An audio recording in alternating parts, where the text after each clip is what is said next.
Hello friends, इस वाले lecture में हम एक नया क्वेश्चन सॉल्व करने वाले हैं। तो चलिए देख लेते हैं क्या है क्वेश्चन।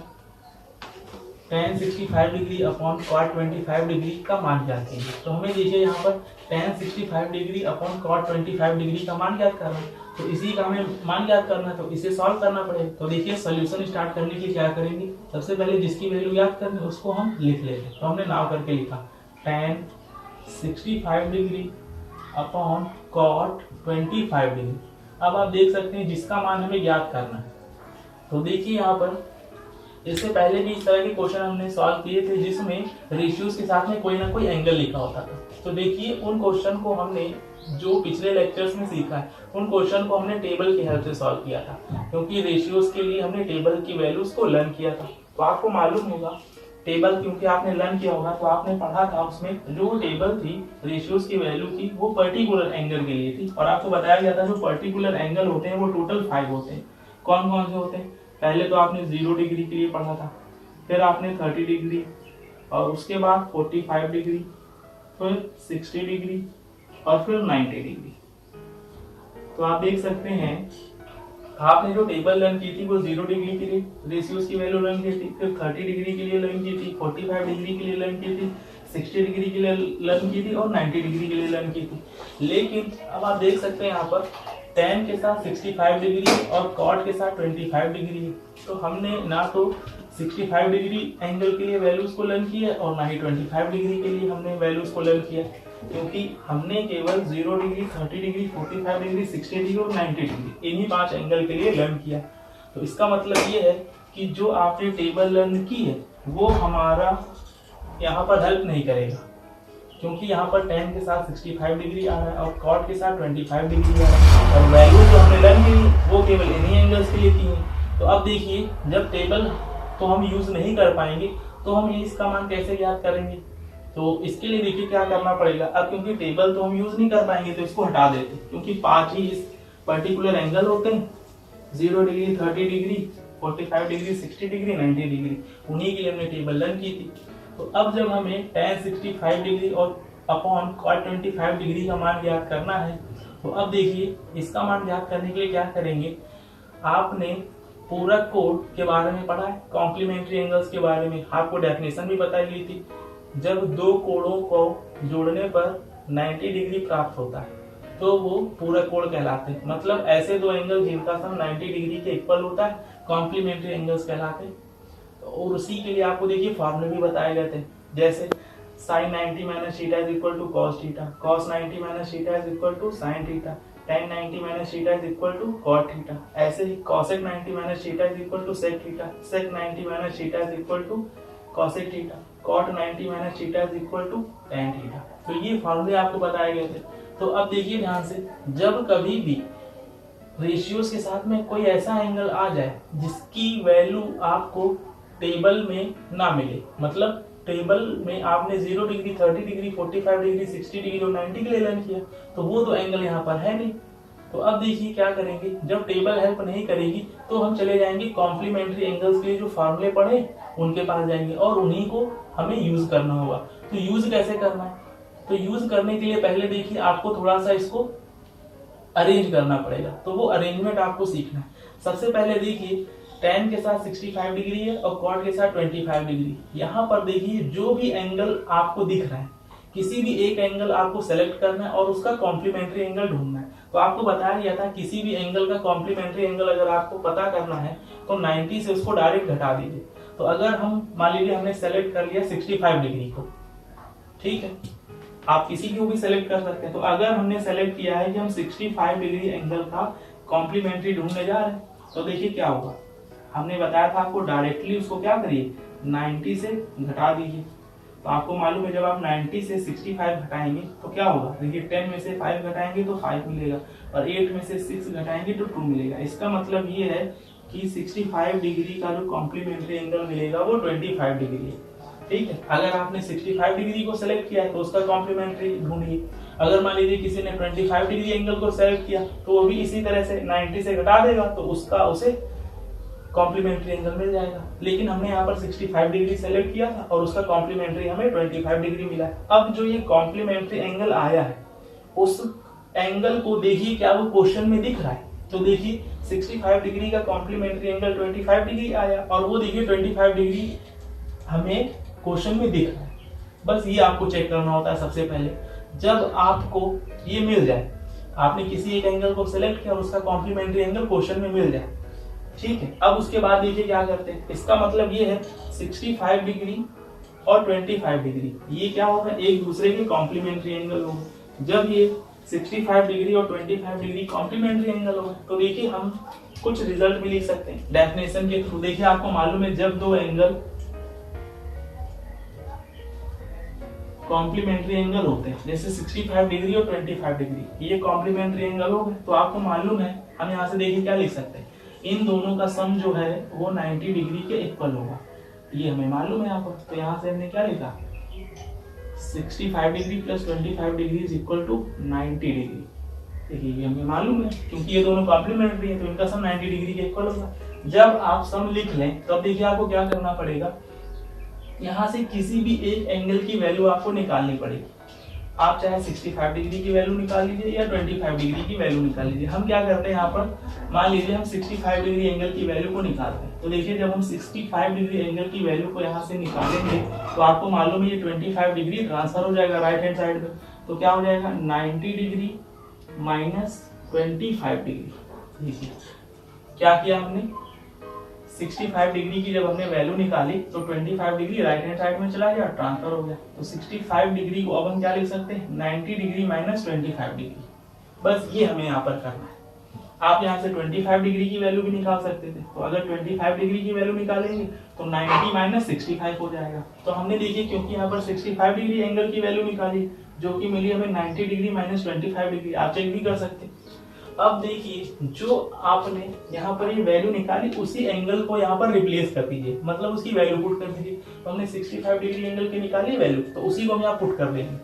तो देखिए अब इसका सोल्यूशन स्टार्ट हो गया, tan 65 डिग्री एंगल। तो 65 डिग्री एंगल की वैल्यू कितनी है, हमने जो अभी निकाली 90 डिग्री माइनस 25 डिग्री। अब देखिए डिनोमिनेटर में क्या लिखा है, cot 25 डिग्री, उसको वैसा ही लिखा रहने दीजिए। बस किसी एक में ऐसा वर्क हमें करना होता है इस तरह के क्वेश्चन में। तो अब देखिए हमने जैसे ही इसको हमने 90 डिग्री माइनस 25 डिग्री लिखा, अब देखिए ध्यान से अब आगे क्या करना पड़ेगा। अब हम यहाँ पर फॉर्मूला यूज कर सकते हैं जो आपने पढ़ा था tan 90 माइनस थीटा। और आप ये भी चेक कर सकते हैं, देखिए tan हमने लिखा है 90 माइनस 25 डिग्री, अगर इसको सॉल्व करेंगे तो 65 डिग्री आएगा जो कि ये लिखा हुआ है। अब क्योंकि हमने 65 डिग्री को 90 माइनस 25 लिखा है तो ऐसा करने से देखिए यहाँ पर फॉर्मूला बन गया। और फॉर्मूला देखिए आप लोगों ने पढ़ा है जिसको हम यहाँ पर स्टार से लिखते हैं वी नो दैट। यहाँ पर साइड में हम वी नो दैट इसलिए लिख रहे हैं क्योंकि ये फॉर्मूला आपको बताया जा चुका और आप लोगों ने लर्न कर लिया होगा। तो क्या फॉर्मूला था, tan 90 degree minus theta is equal to cot theta. ये फॉर्मूला है, इसकी प्रूविंग भी आप लोगों को सिखाई गई कैसे प्रूव होता है। तो अब देखिए ध्यान से tan 90 माइनस 25 डिग्री लिखा हुआ है। अब देखिए क्योंकि यही फॉर्मूला यहाँ पर बन रहा है, अब इसको यूज कैसे करेंगे तो ये भी समझना है ध्यान से आपको। देखिए अगर इस फॉर्मूले को यूज करना है तो क्या होना चाहिए, सबसे पहले tan होना चाहिए, देखिए क्वेश्चन में tan है, फिर 90 होना चाहिए, देखिए 90 भी, माइनस होना चाहिए, माइनस भी लिखा हुआ है, फिर यहाँ पर थीटा, मतलब जो एंगल यहाँ पर होगा वही एंगल कॉट के साथ में यहाँ आ जाता है, तभी तो tan 90 minus theta is equal to cot theta होता है। ये ध्यान रखिएगा जो एंगल यहाँ होगा उसी को हमें कॉट के साथ लिखना होता है। तो देखिए ध्यान से यहाँ पर कौन सा एंगल लिखा हुआ है 25 डिग्री, उसी को हमें कॉट के साथ लिखना पड़ेगा। तो देखिए यहाँ पर हम छोटा सा सिंबल दे दे रहे हैं, ये हमारे लिए थीटा का काम कर रहा है, आप देख सकते हैं। इसे हमने कंपेयर करा है tan 90 minus theta is equal to cot theta. तो इसी वाले एंगल को तो कॉट के साथ लिखा गया, तो यहाँ पर देखिए वो एंगल कौन सा है 25 डिग्री, थीटा की वैल्यू यहाँ 25 डिग्री। इसका मतलब जब हम यहाँ फॉर्मूला अप्लाई करेंगे तो ये क्या हो जाएगा tan 90 minus 25 degree cot 25 degree, और डिनोमिनेटर में देखिए cot 25 डिग्री पहले से है। अब देखिए ऐसा करने से ही आप देख सकते हैं न्यूमरेटर में है cot 25 डिग्री और डिनोमिनेटर में भी है cot 25 डिग्री। न्यूमरेटर डिनोमिनेटर में एक जैसी वैल्यू है तो आपको मालूम है ये 1 टाइम कैंसिल हो जाएगी। इसका मतलब ये इस क्वेश्चन का आंसर आ गया 1। तो इस तरह से इस क्वेश्चन को सॉल्व करना था। तो जो आपको पूरक कोड के लिए फॉर्मूले बताए गए कॉम्प्लीमेंट्री एंगल्स के लिए, बस वो आपको लर्न होने चाहिए। तो इस तरह के क्वेश्चन हम सॉल्व कर लेंगे। लेकिन ध्यान रखिएगा यहाँ पर जो भी एंगल्स होंगे सबसे पहले क्या करेंगे, उसका कॉम्प्लीमेंट्री ढूंढेंगे और फिर वो क्वेश्चन में मिलना चाहिए। जब मिल जाएगा तो इस तरह का अगर क्वेश्चन होगा तो ऐसे आप उसको सॉल्व करना पड़ेगा जो आपको इस क्वेश्चन। अब देखिए इसी तरह का एक क्वेश्चन और सॉल्व करके दिखाते हैं, जिससे आप लोगों को समझ में आ जाएगा कि इस तरह के क्वेश्चन अगर होंगे तो कैसे उनको सॉल्व करेंगे। तो देखिए इसी फॉर्म रिमूव करके एक नया क्वेश्चन बताने जा रहे हैं इसी टाइप का, तो इसको हटा देते हैं।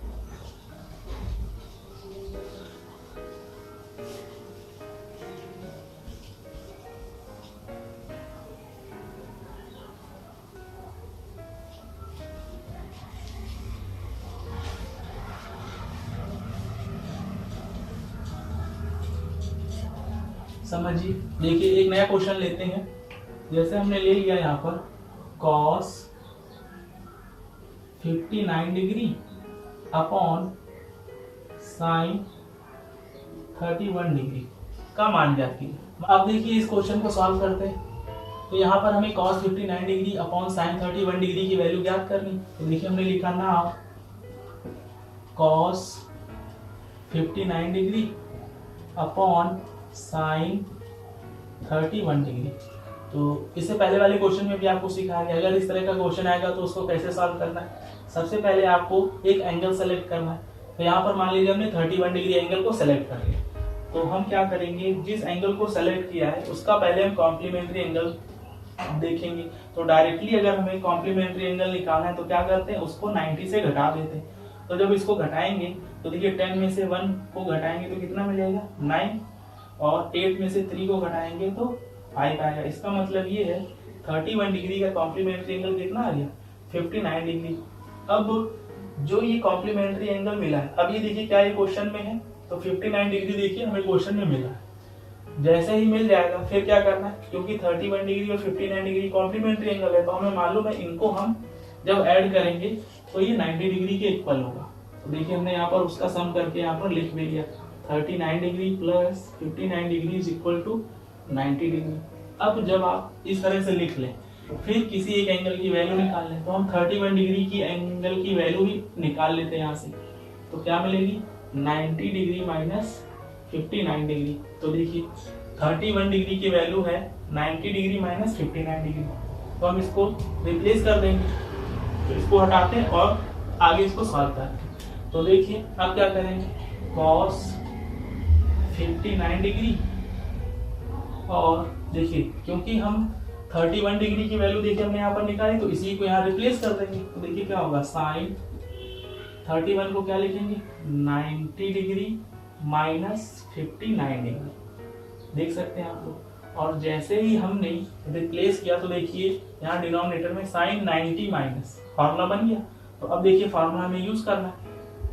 तो पहले देखिए यहाँ पर हम फार्मूला लिखकर दिखा देते हैं, और क्योंकि आप लोगों ने लर्न किया है तो हम वी नो दैट करके यहाँ पर लिख देते हैं। वी नो दैट क्या है formula, sin 90 minus theta is equal to cos theta. तो अगर इस फार्मूले को हमें यूज करना है तो देखिए क्या होना चाहिए, सबसे पहले साइन होना चाहिए, देखिए साइन भी है, फिर 90 होना चाहिए 90 भी है, माइनस होना चाहिए माइनस भी, फिर जो यहाँ पर एंगल होगा जैसे यहाँ पर देखिए थीटा, तो थीटा क्या होता है वही हम cos के साथ में लिख देते हैं। तो फॉर्मूला बनता है sin 90 minus theta is equal to cos theta. तो जो यहाँ पर एंगल होगा उसी को हमें cos के साथ लिखना पड़ेगा। तो यहाँ देखिए एंगल कौन सा है 59 डिग्री, तो इसी को हमें cos के साथ लिखना पड़ेगा, मतलब ये यहाँ पर हमारे लिए थीटा का काम कर रहा है। तो अब देखिए इस फॉर्मूले को यूज कर लेते हैं। तो न्यूमरेटर में क्या है cos 59 डिग्री और डिनोमिनेटर में फॉर्मूला बन गया sin 90 माइनस थीटा, क्या होता है cos थीटा, और थीटा की वैल्यू है 59 डिग्री। फॉर्मूला अप्लाई करने के बाद तुरंत ही देखिए न्यूमरेटर डिनोमिनेटर में एक जैसी वैल्यू है, तो ये आपको मालूम है 1 टाइम कैंसिल होगी और यही हमारा आंसर हो गया। तो इस तरह के क्वेश्चन को सॉल्व करने का ये प्रोसेस होता है। तो ध्यान रखिएगा अगर इस तरह का क्वेश्चन होगा तो उसकी प्रोसेसिंग इस तरह से होगी। तो समझ में आ गया होगा आप लोगों को। तो अब मिलते हैं नेक्स्ट लेक्चर में एक नए क्वेश्चन के साथ। धन्यवाद।